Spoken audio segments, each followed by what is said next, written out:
Hello, everybody. Welcome to my home. I hope you're all safe and well in these pretty bizarre times. Look after yourselves, be healthy. A few guys have asked me to do a video on making sourdough. So that's what we're going to do today. We're going to make a sourdough starter. We're going to do a very basic recipe. We're going to start from scratch. So we're going to make the starter. We're going to talk about what a starter is, what sourdough is, different types of flours, what to grow it in, things like that. So we're going to go right to basics. It's going to be super easy. We're going to do it step by step, day by day as well. So today we'll do day one, tomorrow day two, so on. We're all stuck at home, so we do have time. Sourdough, to get it going, it takes a good week, right? 5 to 7 days to get your starter ready. Okay, we're going to talk about that a little bit later. But first off, I'll just show you my starter. I haven't fed it in a few days, I'm not going to lie, so it's not doing what it should be doing, but this is it. This is all it is. What is it? It's a type of yeast, all right? So it's the yeast you use in the bread. It's a naturally fermented yeast, okay, basically. So it's the natural yeast found on the outside of the wheat, okay? And that's all it is, and it's what gives you your bread life and puts air in it and makes it rise and things like that. Okay, and a couple of people have asked me this as well, like what's the difference between sourdough yeast, right, natural fermented yeast, and instant yeast, right? So I've got some here. So it's in the name really. So this is instant yeast, so it's ready to go as soon as you add water and flour and a bit of salt, like stuff to make bread with. This is good to go. It'll rise in about an hour, right? And you can shape it and put in, let it proof again, and then bake it, and you'll have bread within 3 hours. Okay, so that's instant yeast. Okay, so it's yeast ready to go, like rock and roll, right? This one, on the other hand, you start off with just a simple mixture of flour and water. We'll get into what flours to use in a sec. But you just mix flour and water and ferment it naturally, okay? Just like in a little tub, like one of these, right? Just like that. You don't even need to airtight it. Just let air kind of circulate it, and that's it. Like that's all it is. But let's get into it a bit more detail, right? So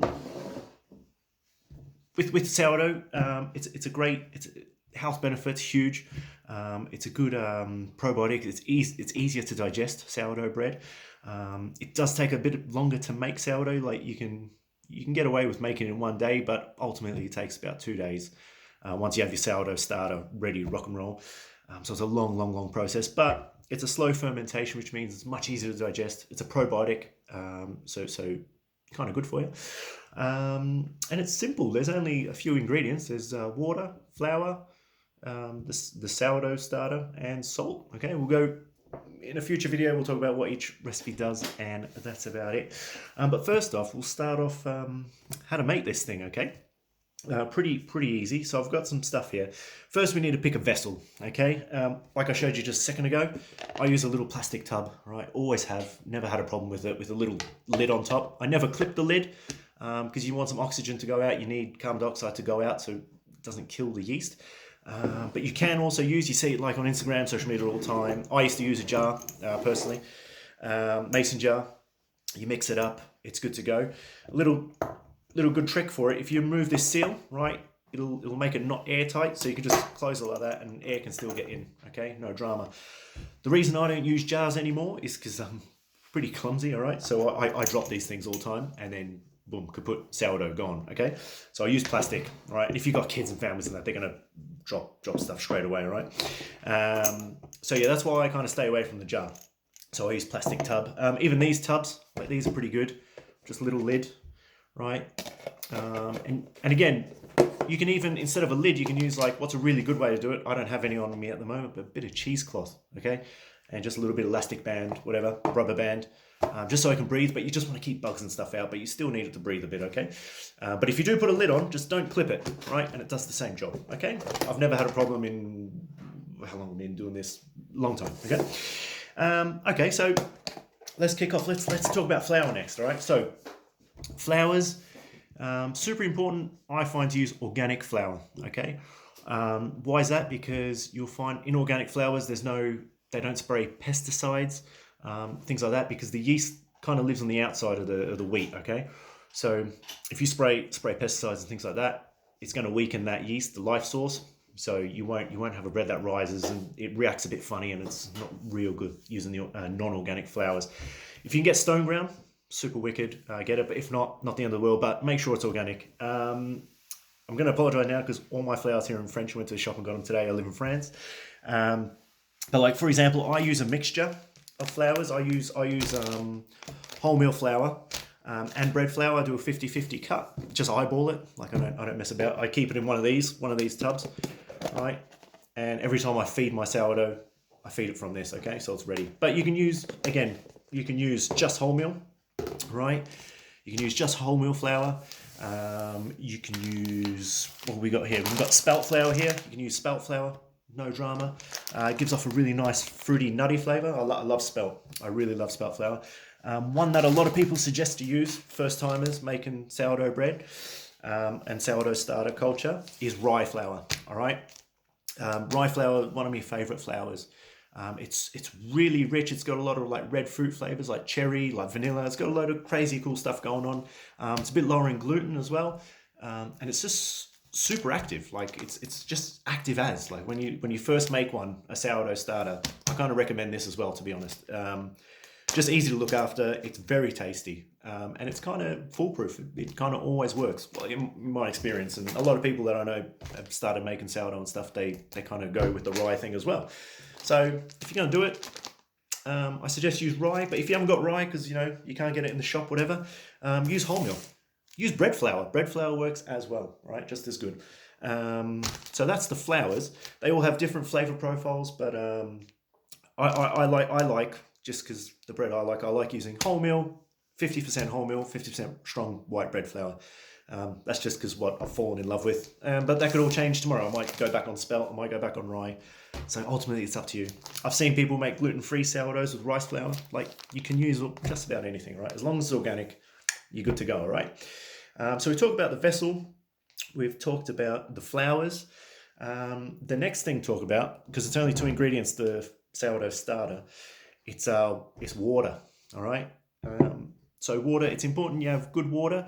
I'm pretty lucky. I live in the French Alps. You can drink the tap water. It doesn't really smell chlorine that much, but I do know some people don't really have access to really good water, so they use filtered water, which is good. Use that. Bottled water, it works.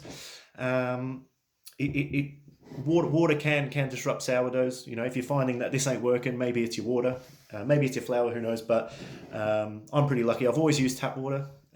In some of the restaurants I've worked in, we use filtered water and rainwater, things like that. But at home, I use it straight from tap. It works perfect, so don't stress too much, right?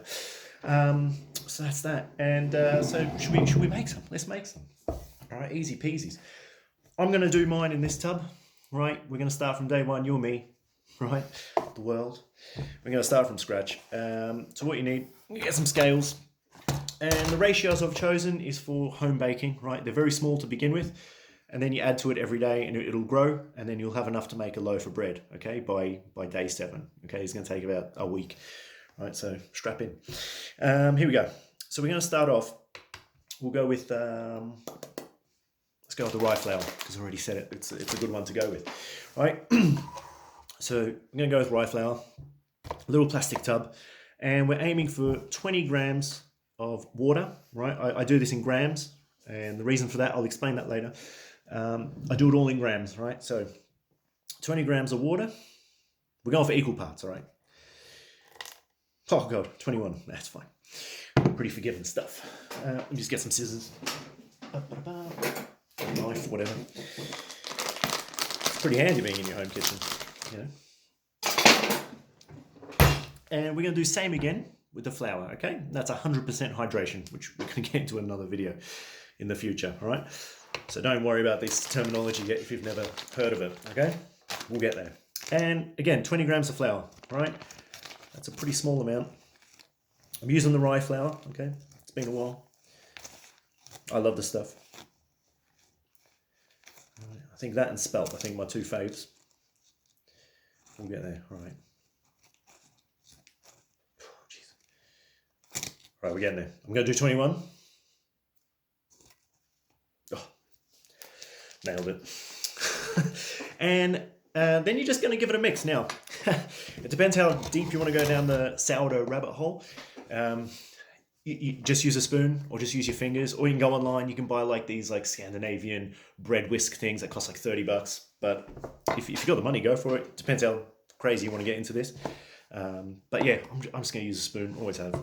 Give it a mix, right, until it's all combined. All right, it's going to change color. It's going to go a bit like rye flour is kind of dark, right? Smells so good. It's real fruity, really fruity. Rye flour's good. Okay. Now, at this stage, a lot of recipes you'll see, they usually say, I've seen it many times, and it does work. To speed up the process, you can use like organic apple peel. Okay. Totally, you can use it. Like I've seen pineapple ones, I've seen rhubarb skin, I've seen all that. It just speeds up the process because there's natural yeast on those things. All right. I tend to stay away from those. I just use the flour. Like it has enough. You know what I mean? There's plenty of yeast on this organic flours, and it will ferment over time. Okay. And we're going to keep it in a pretty warm place. You know, if you got like a warming cupboard or something like that, or near a heater, or somewhere out of direct sunlight, but somewhere warm. Maybe near your cooktop, your hobs or something like that. Keep it there. I keep mine on the counter. It's pretty warm in here, usually, right? And that's all it looks like. That's day one of sourdough starter, all right? Scrape that off. No drama. There's no salt in here, nothing. Just flour, water, okay? Easy peasies, all right? And then the next part, make sure you got your book. Write this down. Just cover it. No, that's it. Cover it. I don't clip it because I want air to get in there.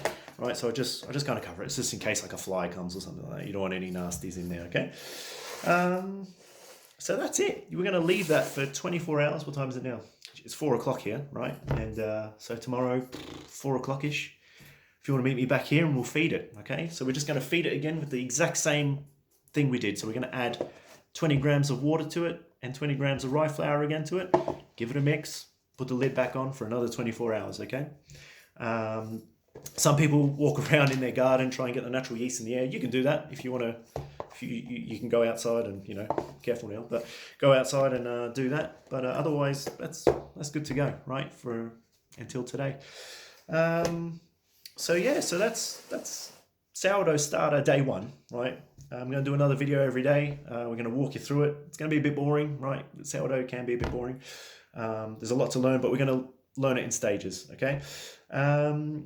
And I will be doing another video of actual bread making with instant yeast, okay? Just to kind of wrap your head around bread making, because sourdough can be tricky the first time. But we'll get there. We're going to get there together, all right? So look after yourselves, be safe, and yeah, I'll see you tomorrow. Have a good one. Bye.